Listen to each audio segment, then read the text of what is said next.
푸틴 러시아 대통령이 이르면 내일 북한을 방문할 거란 관측이 나오고 있습니다. 김정은과 푸틴 이 두 사람이 만나서 어떤 결과를 내놓을지 우리 정부도 예의주시하고 있는데요. 관련 상황을 전문가와 함께 심도 있게 짚어보도록 하겠습니다. 한국국방연구원의 두진호 국제전략연구실장 나왔습니다. 어서 오십시오. 네, 안녕하십니까. 예, 실장님. 푸틴 대통령이 이번에 방북을 하게 되면 24년 만에 방북이라고 그래요. 이게 참 어떻게 보면은 어떤 의미가 있는지 좀 우리가 잘 들여다봐야 될 것 같은데요. 24년 만에 방북이죠. 그래서 일각에서는 몸집이 커진 푸틴 대통령, 더 강력해진 푸틴 대통령이 24년 만에 다시 평양을 찾는다 이렇게 좀 보고 있는데 예. 한번 잠깐 좀 복기를 해봤으면 좋겠습니다. 2000년도에 당시 푸틴 대통령은 어떤 배경에서 왜 북한을 방문을 했을까인데요. 정확하게 2000년도 7월에 당시 이제 G8, G8 주요국 정상회의가 오키나와에서 있었습니다. 그래서 그 계기에 이제 처음으로 대통령 취임하고 나서 아시아 지역을 방문을 하는데 첫 번째 방문 국가로 중국 방문하고 그다음에 이제 북한 방문하고 그랬군요. 이어서 G8 정상회의에 참석을 했던 것이죠. 돌이켜 보면 푸틴 대통령은 옐친 시기에 일종의 이제 우리 당시 육공화국이 출범하고 우리의 북방 정책이 성공함으로써 중국이나 뭐 러시아를 비롯한 이 북방권 국가들과의 이 국교가 수립되면서 그렇죠. 우리의 지평이 넓어졌죠.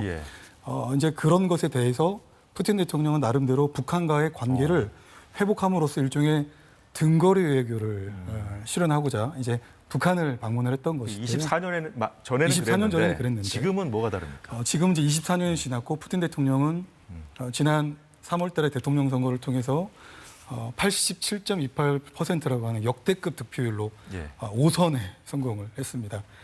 민주주의 국가 중에서 유례 없는 전례 없는 그런 상황이고 뭐 북한은 뭐 말할 것도 없이 세습 정권이고 장기 집권을 하기 때문에 민주주의 국가 푸틴 대통령도 마찬가지로 24년 이상 장기 집권하면서 북한을 방문을 하는데 중요한 것은 러시아가 2022년 2월에 우크라이나를 침공함으로써 글로벌 안보 지형이 근본적으로 변화를 했다는 것입니다. 스스로 자초한 것이죠. 우크라이나를 침공을 했고 유엔 헌장을 형해화하고 무력화하면서 우크라이나를 침공을 했기 때문에 어느 나라에서도 사실은 일부 국가를 제외하고는 이 러시아의 우크라이나 침공에 대해서 공감을 하지 못하는 그런 상황입니다. 저희가 뭐 뒤이어서 구체적으로 하나하나 좀 살펴보겠습니다만 이게 우크라이나 전쟁이 좀 장기화되고 있는 상황이잖아요. 조금 뭔가 푸틴이 좀 다급해서 북한을 찾는 그런 측면은 없을까요? 오히려 여유가 있기 때문에 여유가 있기 때문에 저는 찾는다고 보고 있습니다. 지금 말씀하신 우크라이나 전쟁이 장기화되고 있는데 최근에 전선상은 물론 교착이 되어 있지만 일부 러시아에 유리하게 좀 전략적으로 그리고 작전적으로 전개되는 측면이 있기 때문에 오선 취임하고 어느 정도 중국을 포함한 러시아의 전통적 동맹 및 우방국들을 이렇게 좀 관리할 필요가 있다라고 하는 그런 필요성과 나름대로의 여유가 있기 때문에 이렇게 좀 북한을 방문한다라고 볼 수 있습니다. 현재 정황이 아직까지 전황이 그렇게 돌아가고 있다. 우크라이나 전쟁이.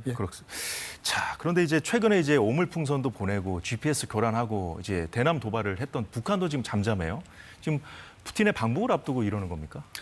방북을 앞두고 그러고 있다라고 보고 있고요. 사실 그렇군요. 이제 우리 한 측을 우리 한국을 상대로 했던 오물풍선이라든지 말씀하신 서북도서 일대의 전자파 공격, GPS 공격 같은 것들은 잠잠하고요. 지금보다 내치에 집중하는 시간이다라고 볼 수가 있겠습니다. 이미 여러 정황을 봤을 때 국경 지역 일대에 대한 태세가 강화된 것으로 보이고 이것은 이제 푸틴 대통령을 맞이하기 위해서 그리고 성공적인 정상회담을 하기 위해서 그렇게 보다 안에 대한 어떤 경우라든지 시안에 대해서 보다 좀 관심을 갖는 시기다 이렇게 좀 볼 수가 있겠습니다. 우크라이나 전쟁 장기화에도 불구하고 이제 푸틴이 여유 있는 상황에서 이제 방북을 하는 것이고 근데 이제 북한의 입장은 어떤지 모르겠습니다만 이제 우리가 이 지금 두 사람의 만남에 이제 관심을 집중하고 있는 이유는 둘이 만나서 대체 무슨 얘기를 할까? 네, 그렇습니다. 만약에 무슨 어떤 합의를 도출해낸다면 어떤 합의를 이끌어낼 것인가? 뭐 이 부분 아니겠습니까?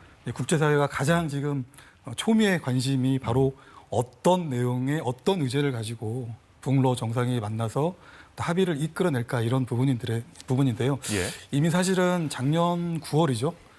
전격적으로 푸틴 대통령과 김정은 총비서가 러시아 극동 지역인 바스토친 우주기지에서 만났고요.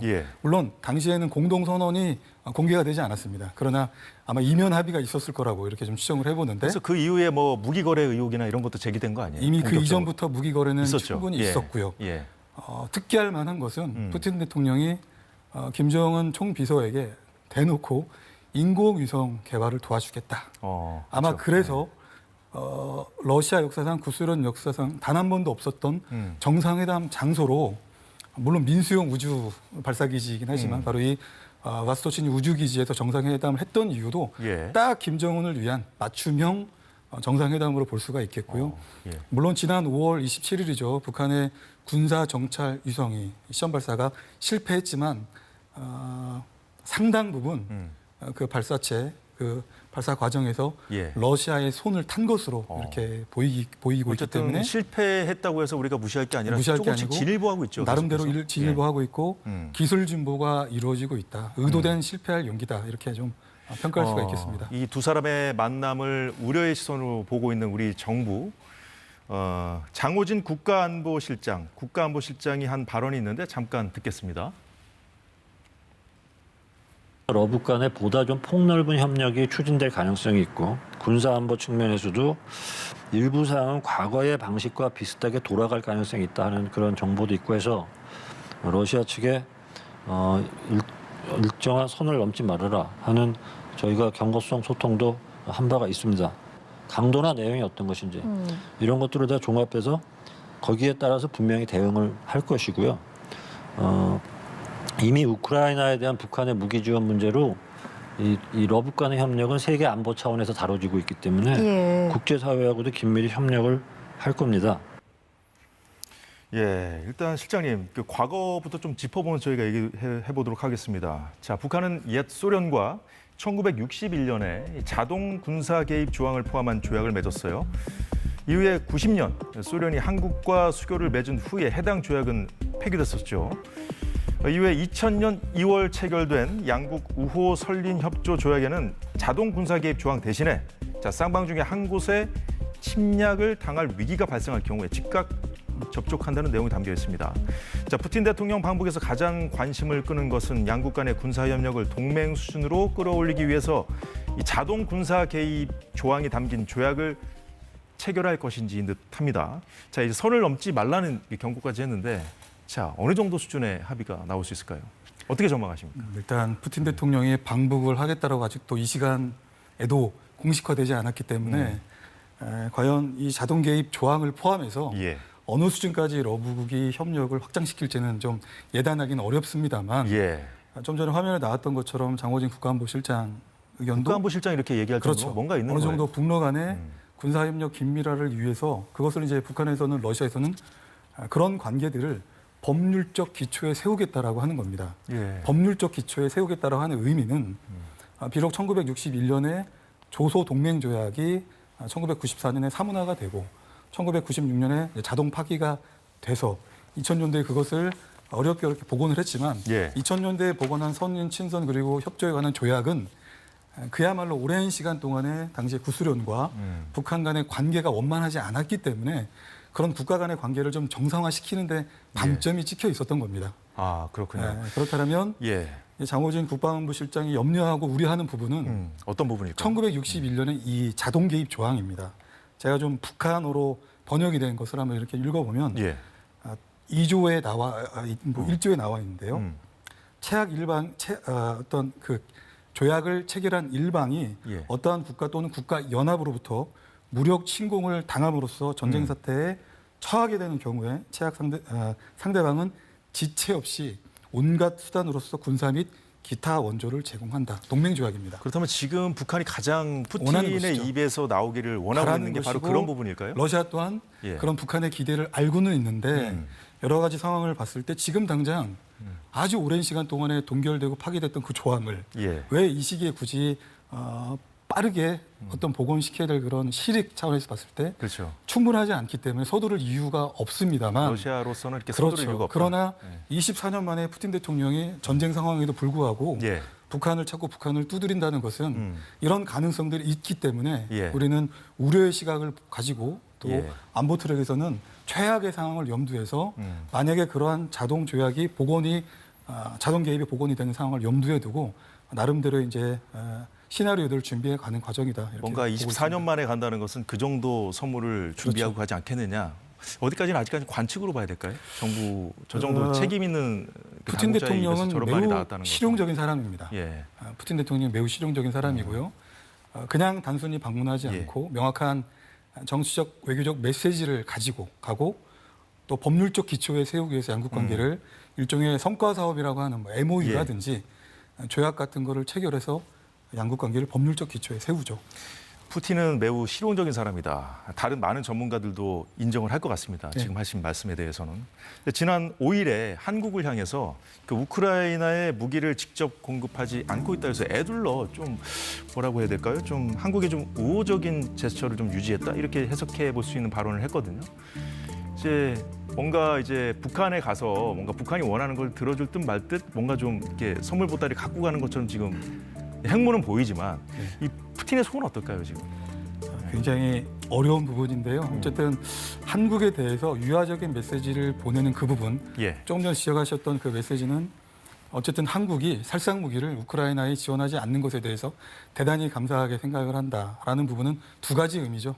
무기 자체를 지원하지 않기 때문에 한국에 고마운 것이고 그래서 예. 앞으로도 계속 고마울 수 있도록 무기 지원을 하지 말라고 하는 압박일까요? 압박성, 경고성 메시지가 있고 러시아 측에서는 우리 또한 러시아를 향해서 레드라인이라는 표현은 자동 개입이 복원되는 것을 의미한다면 러시아 입장에서 레드라인이라는 것은 한국이 예. 우크라이나에 무기 지원을 하는 그런 상황이기 때문에 그런 상황이 오지 않도록 이렇게 좀 관리하는 측면이 있겠고요. 중장기적으로 예. 또 언젠가는 우크라이나 전쟁이 종전을 맞이하겠죠. 그렇죠. 또 그런 상황을 염두에 두고 한나 간의 어떤 관계 개선을 위한 복원 어떤 그런 여건들을 만들어 가기 위한 차원에서 좀 여지를 두고 있다 이렇게 볼 수가 있겠습니다. 그 앞서 우리가 이제 양국 이제 북러 간의 어떤 그 조약이라든가 이런 부분에 대해서 아직까지 관측하는 단계인데, 그럼 이제 무기 거래는 그동안 있어 왔잖아요. 그래서 이제 러시아가 북한에 무엇을 줄 것인가, 이제 앞서 말씀하신 대로 이제 위성 기술 뭐 이런 것들이 이제 뭐 주겠다고 푸틴이 직접 얘기한 적도 있으니까요.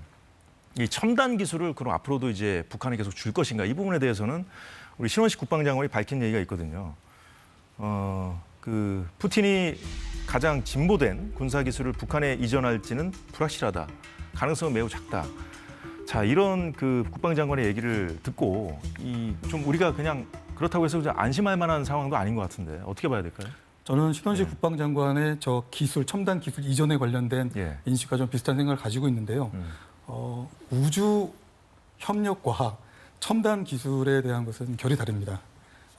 북한이 갖고 싶어하는 첨단 기술이라고 하는 것은 이제 우주 능력이 어느 정도 완성이 돼서 러시아의 도움을 받아서 스스로 발사체를 쏘아 올리고 쏘아 올리는 발사체 안에 탑재된 그 인공위성도 굉장히 광학도가 해상도가 높아서 그야말로 인공위성으로서의 기능을 할 수 있는 정도의 그런 능력이 확립이 된 이후에 그 다음에 노림수는 역시 ICBM의 능력 향상을 위한 ICBM의 재진입 기술이라든지 잠수함 탄도 미사일의 이제 사출 SLBM 사출 능력인데요. 잠수함은 굉장히 회피 기동을 하면서 그 원점을 알 수 없도록 하는 능력을 가지는 그런 무기체계인데 현재 북한은 그런 능력을 갖고 있지 않지만 러시아는 가지고 있죠. 나아가서 북한이 또 갖고 싶어 하는 것 중에 하나가 원자력 핵 잠수함입니다. 그러기 위해서는 원자력 핵 잠수함의 능력에 걸맞은 굉장히 그 3,000톤급 이상의 잠수함과 또 그 안에 소형 원자로를 탑재할 수 있는 기술들이 필요한데 아직은 북한은 그런 기술들을 보유하고 있지 않은데 러시아는 갖고 있죠. 그러나 러시아 입장에서 이것은 현재까지 러시아의 동맹이라고 하는 벨라루스나 카자흐스탄이나 지금은 관계가 소원해진 아르메니아 같은 이런 동맹국에게도 단 한 번도 핵심 기술을 이전한 적이 없습니다. 그렇군요. 가능성이 매우 낮고 신원식 국방장관께서도 아마 이런 맥락 하에서 기술 이전은 그 가능성이 매우 낮다라고 이렇게 평가를 한 것 같습니다. 지금 우리 정부뿐만 아니라 전 세계가 아마 이 푸틴과 김정은의 만남을 예의주시할 수밖에 없는 것이 지금 우크라이나 전쟁 상황과 좀 연관져서 본다면은 그 미국을 비롯한 이제 서방 국가들이 이제 우크라이나에게 이 자국이 제공한 무기를 러시아 본토에 사용할 수 있도록 승인하지 않았습니까? 그 이후에 이제 푸틴이 핵무기로 뭐 비대칭 공격을 할 수 있다 이렇게 그 경고를 한 이후에 자, 그런데 현 시점에서는 핵무기를 사용할 필요가 없다 이렇게 얘기를 하면서 그런 경우는 오지 않았다고 생각을 했어요. 이제 이 상황을 어떻게 봐야 되겠습니까? 그럼? 약간 앞뒤 논리가 맞지 않는다라고 저는 안 생각하는데 맞았어요. 저 궁금해요. 왜냐하면 푸틴 왜 저러는지. 대통령은 예. 우크라이나를 침공하고 불과 한 4, 5일 만에 예. 핵태세를 강조하곤 했고요. 뭐 푸틴 대통령을 포함해서 메드베데프 안보 국가안전보장회 부석이 또한 결정적인 순간순간마다 핵무기를 사용할 수 있다. 자위권초안에서 핵무기를 사용할 수 있다. 과거 역사에서도 예. 핵무기를 사용했던 적이 있다라고 해서 스스로 핵무기를 사용할 수 있는 정당성을 부여하곤 했죠. 이 부분에 왜 주목해서 질문을 드렸냐면 지금 한반도 그 핵 문제 하면 이제 북핵 문제 아니겠어요? 그렇죠. 근데 이 상황에서 미국이 또 전술핵을 뭐 용인하냐 마냐 이제 그 한반도 핵 전략 관련해서 좀 뭔가 좀 변화가 가능한 듯한 그런 얘기들을 좀 최근에 시사하지 않았습니까? 그래서 이 사람 좀 예사롭지 않게 보이거든요. 그래서 이제 좀 두 가지를 나눠서 좀 설명을 드려야 될 것 같은데요. 예. 푸틴 대통령의 이제 저 핵무기에 관련된 저 발언은 사실상 핵무기를 쓰지 않아도 현재의 상태에서 나름대로 전략적 우위를 달성할 수 있기 때문에 핵무기 얘기는 하지 않았으면 좋겠다라고 하는 자신감의 이제 표현이라고 볼 수가 있겠고요. 말씀하신 지금 미 조야에서 예. 한반도 핵 무장론에 대한 그런 담론들이 일부 형성되는 기류들이 있습니다. 그래서 예를 들어서 미 상원이죠. 네. 공화당 소속의 군사위원회 간사를 맡고 있는 로저 워커나 혹은 외교위원회 간사를 맡고 있는 이런 제임스 리시 의원과 같은 이런 예. 의원들이 일부 이런 담론들을 주도하고 있는데 그 핵심 내용들을 들여다보면 북핵 미사일 위협에 대비해서 유사 국가들입니다. 그러니까 미국의 동맹 국가들이 되겠죠. 이런 국가들과 함께 핵 협정, 핵 공유와 같은 협정을 체결한다거나 혹은 예. 한반도에 재배치하는 이런 것들을 통해서 동맹국, 그러니까 유사 입장국의 어떤 확장 억제의 신뢰성을 제고할 필요가 있다라고 이렇게 강조를 하고 있는데 예. 문제는 단순히 한반도 핵 무장론을 떠나서 그 사이에 있는 저는 이제 그 조건들이라고 보고 있는데요. 네. 뭐 이걸 주장하는 대부분의 그 의회나 뭐 조야나 오피니언 리더들은 대부분 현재 트럼프 공화당 후보를 지지하는 그런 세력들이고 그렇죠. 민주당 세력들은 아닙니다. 그런데 이 이면에는 한반도의 예. 핵무기 재배치를 통해서 주한미군 감축 혹은 재조정과 같은 이른바 전략적 유연성에 대한 필요성을 강조하고 있고요. 어쨌든 그런 얘기들, 담론이 다 이제 북핵 문제 관련해서 나오는 것들이기 때문에 사실 이제 푸틴이 북핵을 용인하는 듯한 발언해가지고 비판을 받은 적이 있었는데 그 관련해서 얘기가 나오면 좀 저희가 주목을 해봐야 될 것 같고요. 자, 마지막으로 이제 끝으로 한 가지 좀 여쭤보겠습니다. 다음 주에 이번 주에 이제 우리는 이제 중국하고 대화를 하거든요.